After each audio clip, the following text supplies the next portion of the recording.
Ora bem, a Sara teve aqui uma dúvida que num exercício que nos pede uma pirâmide hexagonal e a pirâmide hexagonal tem a sua base que existe num plano oblíquo. E o plano oblíquo começa a 5 da abscissa a fazer-se aqui com o H de alfa, aqui com 45 graus à direita. Ou seja, aqui 45 graus à direita temos o H do alfa. Só que o ponto A pertence à base do hexágono, que vive no plano alfa.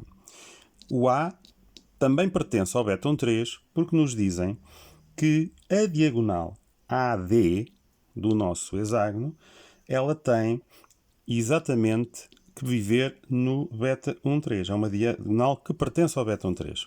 Então, para a diagonal pertencer ao beta 13 e também pertencer ao plano alfa, essa diagonal ela vai ter que ser desenhada numa reta do beta 3, que pertença ao plano alfa. Então, uma reta do beta 3 que pertence ao plano alfa tem que ter exatamente para o mesmo lado a mesma inclinação e essa reta ser oblíqua passante e, neste caso, ter o seu traço frontal e horizontal no sítio onde o H de alfa encontra X, ou seja, a 5 da abscissa. Então, o A e o D têm que viver nesta reta. E se o A e o D vivem nesta reta, como é que eu sei para já o frontal do alfa? Vamos ver o frontal do alfa. Então, eu vou passar aqui uma reta com a inclinação do alfa, que seja, neste caso, uma reta de nível. E uma reta de nível do plano alfa, ela vai ter a mesma inclinação aqui que tem H de alfa. Ela chega aqui e terá aqui o seu F1 de H. E agora o ponto A do plano alfa está aqui, reta de nível do plano alfa, volto a dizer, e vamos marcar aqui F2 de H. Então, a inclinação que vai ter o plano alfa em frontal, ela vai estar aqui. Ok? Então, eu vou ter aqui F de alfa. E agora vamos rebater o ponto A para colocarmos o ponto A na reta, que é a reta onde também vai estar o ponto D da diagonal. Então, vamos fazer isso transportando o ponto A para o seu lugar final, através, por exemplo, do triângulo do rebatimento. Eu vou pôr aqui o ponto A, vou fazer uma perpendicular e vou fazer uma paralela por A, que já está, e agora vou buscar na paralela a cota do A, que neste caso é 2,5, então eu transporto para aqui 2,5 e agora tenho aqui o triângulo do rebatimento e vou colocar no H e vou transportar aqui o ponto A rebatido, que vai estar aqui, A rebatido. Eu agora, se tenho aqui o A rebatido, e reparem, se a diagonal é a reta oblíqua passante, a reta oblíqua passante não muda o seu lugar aqui. Ou seja, ela vai estar aqui, a reta oblíqua passante, que contém não só o A, como vai conter também o ponto D. Só que do A ao D eu vou ter 6,5 cm. Então, se do A ao D são 6,5 cm, eu agora vou ter aqui um pequeno problema, que é, como a folha é A4, eu não vou conseguir ter 1, 2, 3, 4, 5, 6,5 até ao ponto D, porque se eu também perceber a coisa desta forma, reparem, eu vou medir aqui 6,5 do A ao D para o outro lado. Reparem. E reparem, 6,5 se fosse o D ali, ele estaria para lá de X, ou seja, não pode ser marcado o D para este lado. O D tem que estar marcado para o outro lado. Só que como eu aqui não vou conseguir, eu vou fazer mesmo no limite da folha. Então, eu vou puxar a folha um pouco mais acima e vou tentar fazer aqui uma pequenina aldrabice para caber aqui o desenho, que é, eu vou marcar, mesmo assim vai ser difícil apanhar a parte de baixo da folha. Sim, já ver se a câmera não me cai. Então eu vou marcar o A e o D aqui com 1, 2, 3, 4, 5 cm em vez de 6,5. Façamos de conta que do A ao D rebatido, em vez dos 6,5, são 5. Então, aquilo que eu estou aqui a dizer é que tinha que ser aqui 6,5 de distância entre o A e o D. Eu estou a fazer 5. Então, se é 6,5 de distância, metade de 6,5 é 3,25. Ou seja, aqui 1, 2, 3, 4, 5, metade de 5 é 2,5. E aqui tenho o centro do meu hexágono. Para quem está a fazer corretamente, os 6,5 é 3,25 aqui o centro. E depois é só desenhar aqui o hexágono da base em verdadeira grandeza. Ou seja, a base hexágono vai ser desenhada aqui com 3,25 cm de raio. E entre o A e o D nós temos os tais 6,5. E agora vamos desenhar os pontos que faltam do hexágono aqui rebatido. Aqui e obviamente aqui nos outros dois.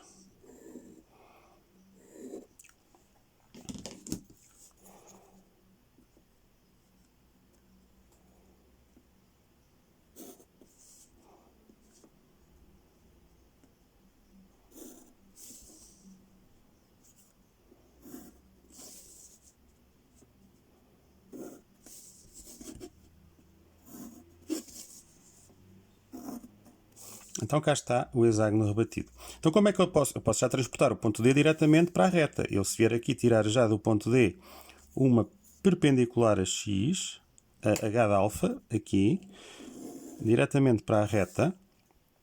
Porquê? Porque o ponto A e o ponto D existem numa reta que está aqui rebatida.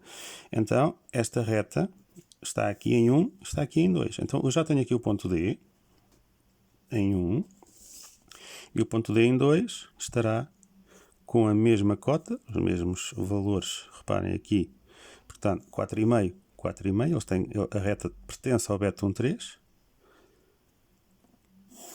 Então, cá está aqui D em 2, enquanto aqui tenho D1. Se quiserem também transportar para meio desta distância ao ponto central, também o podem fazer. E pode dar uma ajuda este ponto na marcação dos outros, já vamos ver porquê.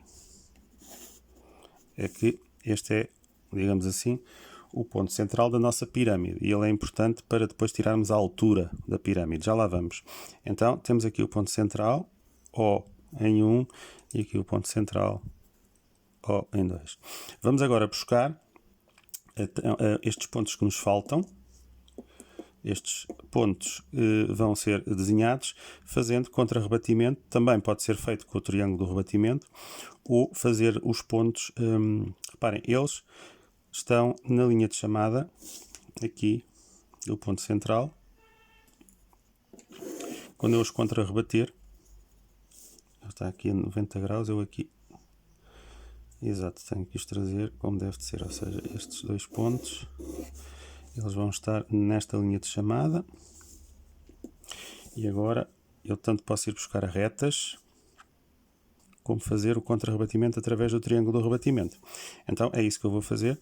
Para estes dois pontos eles estão na mesma reta, que é uma reta, reparem, estes dois pontos, A, B, C, aqui o ponto C rebatido, ele vai estar numa reta paralela aqui ao H. Então, se está numa reta paralela ao H, onde é que está o ponto C?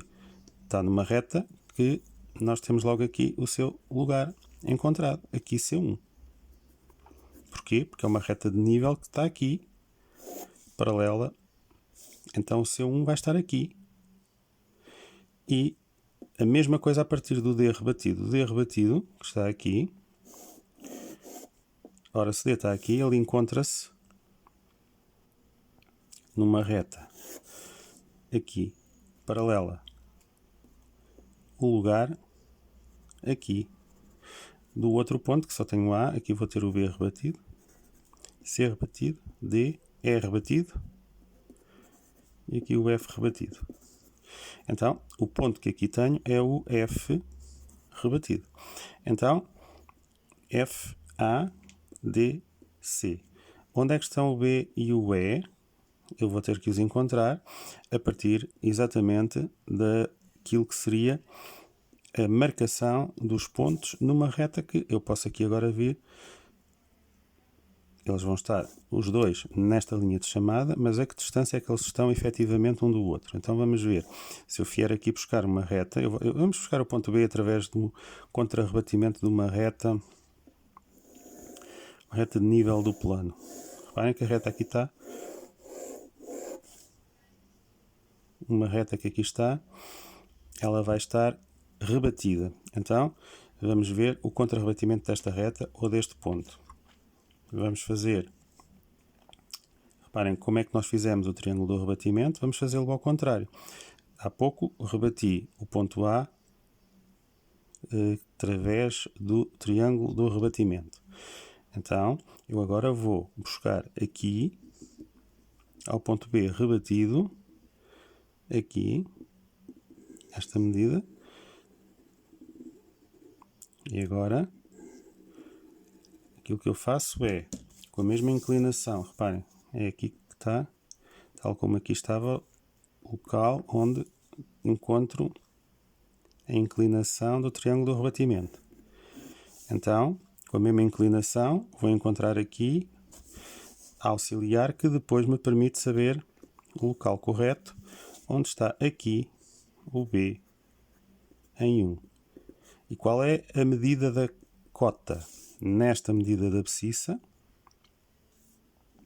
aqui, eu vou medir aqui a cota, a distância entre este ponto e este, e vou colocá-lo aqui. Então, eu vou ter aqui a cota do ponto, neste caso, do ponto B em 2, ok? A mesma coisa, agora, eu já sei que vai acontecer. Reparem, como isto é um hexágono e aqui já tenho B1O1, eu sei que a distância a que estará o ponto E para este lado será esta, ou seja, o ponto E em 1 vai estar aqui. E nesta abscissa, onde é que eu sei que está o E2? Então, reparem, como o B, o O e o E estão na mesma reta, o B, o O e o E estão na mesma reta, então, na mesma diagonal, eu vou ter aqui o E em 2. E agora é só desenhar o hexágono. Eu já tenho aqui o hexágono desenhado em 1, eu vou aqui fazer A1, B1, B1, C1, A1, E e D aqui. Ora, A, F ali. Ele teria que ter a mesma inclinação, o E e o F, aqui do C e do B. E agora aqui o A. E aqui. Então temos aqui o hexágono em 1 e agora vamos desenhar em 2. Tenho aqui A2, B2 e tenho aqui E2, D2. Ele teria que estar aqui com a mesma inclinação deste. E agora temos aqui as diagonais e agora vou buscar os pontos que me faltam, neste caso o C.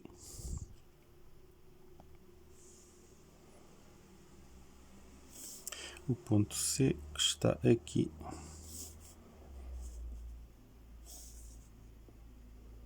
CT, C.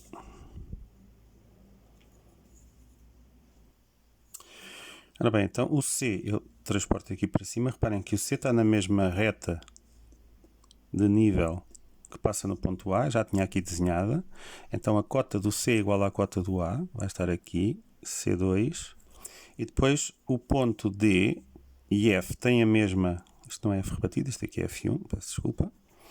Aqui F e D vivem também numa reta de nível, ela está aqui com a mesma cota, obviamente que tem o ponto D, vai estar daquele outro lado o ponto F, ou seja, aqui F2. E agora temos aqui o nosso hexágono também desenhado em 2. E já vamos ver as visibilidades, já vamos tratar das visibilidades. Agora a altura do nosso sólido, ele está aqui um bocadinho mal desenhado, porque esta reta aqui, este lado tem que ser paralelo, este lado tem que ser paralelo a este. Eu depois já vou corrigir aqui melhor um pouco estas marcações. Então só nos falta a altura. E a altura é-nos tirada da perpendicular pelo ponto O aos dois traços F e H do plano. Então nós sabemos que a partir do O vai sair o eixo 2. Aqui a partir do O1 vai sair o eixo em 1, que é esta reta. E agora sabemos que tem 7 de altura. 7 de altura aqui. eu não vou desenhar diretamente, nem posso desenhar diretamente os 7, porque obviamente isto não está em verdadeira grandeza. Então eu vou pôr aqui, vou tentar ver se os 7 cabe aqui no desenho, mas eu se calhar 7, ele vai ficar um pouco mais pequeno, talvez caiba. Então vamos fazer isto para ficar mais ou menos parecido, porque eu também baixei o rácio e em vez de fazer 6,5 do A ao D, fiz 5, eu vou pôr a altura apenas de 6. Vou pôr como se o nosso Sol... Mas é a mesma coisa. Então, eu vou nesta reta encontrar, esta reta que é o eixo, um ponto auxiliar. Por exemplo, o ponto aqui. Este ponto X, X2, ele está cá em baixo, em cima do eixo. Aqui, reparem que o eixo está aqui. Eu tenho aqui X1. Aqui. Então eu vou rodar o eixo de maneira a transportar esta medida para os tais, no meu caso eu vou fazer 6 cm, mas eu vou fazer para este lado. Então eu vou transportar o ponto X e vou rodá-lo, vou fazer aqui um eixo de topo e vou rodar o X de maneira a agora ter o nosso X aqui. X'2. Enquanto que o O2 ficou no mesmo sítio, o X'2 vai para aqui. Só que a nossa reta eixo vai passar a ser de nível. Onde é que está o X'1? O X'1 vai ter que estar nesta abscissa, na mesma medida do X1 de afastamento. Cá está X1, estava aqui. Então, o X'1 está aqui. X'1. E o O1 que não mexeu está aqui. Então, onde é que eu vou marcar os 7 cm reais? No meu caso, os 6 cm reais. Eu juro que não fiz de propósito. Era só o que me faltava. Deu-se aqui o célebre António. Ou seja, qual é a distância que tenho entre o O e o X'1 em verdadeira grandeza? Aqui. Que seriam os 7 cm que eu teria que marcar. Logo à primeira foi uma sorte desgraçada. Eu peço imensa desculpa. Reparem, 6 cm reais já aqui estavam. O próprio X', ironia do destino, o próprio X', reparem, tem 6 reais de tamanho. Porquê? Porque agora ficou aqui a verdadeira grandeza. Então o que eu tinha agora que fazer era marcar os 6 cm aqui, porque eu aqui tenho o eixo em verdadeira grandeza, e transportá-lo de volta. Só que como o meu X' é mesmo, coincidência e ironia, 6 cm, se eu quisesse os 7 seria ali que eu tinha que marcar, puxava ao ponto e contra-rebatia, assim o próprio X provou-se aqui, X2, o vértice do sólido. Então, se está ali X2, o X1 já está no sítio correto também, em termos daquilo que é o vértice do sólido. Então, vamos desenhá-lo agora, carregando as suas visibilidades. Então, cá está, na projeção em 2, como os pontos B e C são os que estão mais afastados, juntamente com o D, D, B, C, maior afastamento, o C até ao vértice é visível. E como ele vai ser coincidente com a aresta lá de trás, aqui é só uma linha visível, duas linhas visíveis das arestas DV, BV, e depois ali laterais aquilo que é o contorno aparente do sólido. Agora vamos ver em 1. Ora, cá está. Em 1 já desenhei o contorno do sólido, o aparente do sólido. E agora vou ver quais são os pontos que têm maior cota. E, D e F, F, E e D têm a maior cota. Então, estas arestas vistas de cima, esta que une E ao vértice, esta que une F ao vértice, por terem maior cota o E e o D, também é visível aqui até ao vértice. E temos assim em 2 e em 1 o nosso sólido desenhado. Claro que se aqui é visível, aqui teremos atracejado na base até este lugar e aqui do B ao C também atracejado as arestas que faltavam desenhar. E mais uma vez, aqui temos coincidente BV, ou BX neste caso, BV seria tracejado, mas como aparece aqui a EV pela frente, que está coincidente, temos assim desenhado o nosso sólido. Então, é um exercício típico de exame nacional. No exercício que poderia ser o exercício número 3, sombras ou sólidos ou interseções de retas com sólidos, ou ainda secções. Então, no exercício que aqui está, seria um exercício de um sólido em cima de um plano oblíquo. A base do sólido é hexagonal, o prisma, neste caso pirâmide, peço desculpa, é hexagonal. E tinha como característica ter o eixo, não só aqui o eixo perpendicular, mas com uma altura de 7 cm, eu acabei de fazer de 6, e depois tínhamos como característica a diagonal AD pertencer a uma reta que era do Beton 3, ok? Então, se a reta era do Beton 3, como é que sonhávamos o nosso plano? Através da tal situação que eu depois fiz, que foi passar uma reta de nível pelo ponto A para definir essa reta de nível, qual era a inclinação que tinha o F do alfa, e depois desenhar o alfa e desenhar rebatido aquilo que era o hexágono da base. Depois contra-rebater e fazer todo o processo que vocês viram no desenho, que a Sara também viu no desenho, para a realização deste exercício que aqui se encontra agora esclarecido.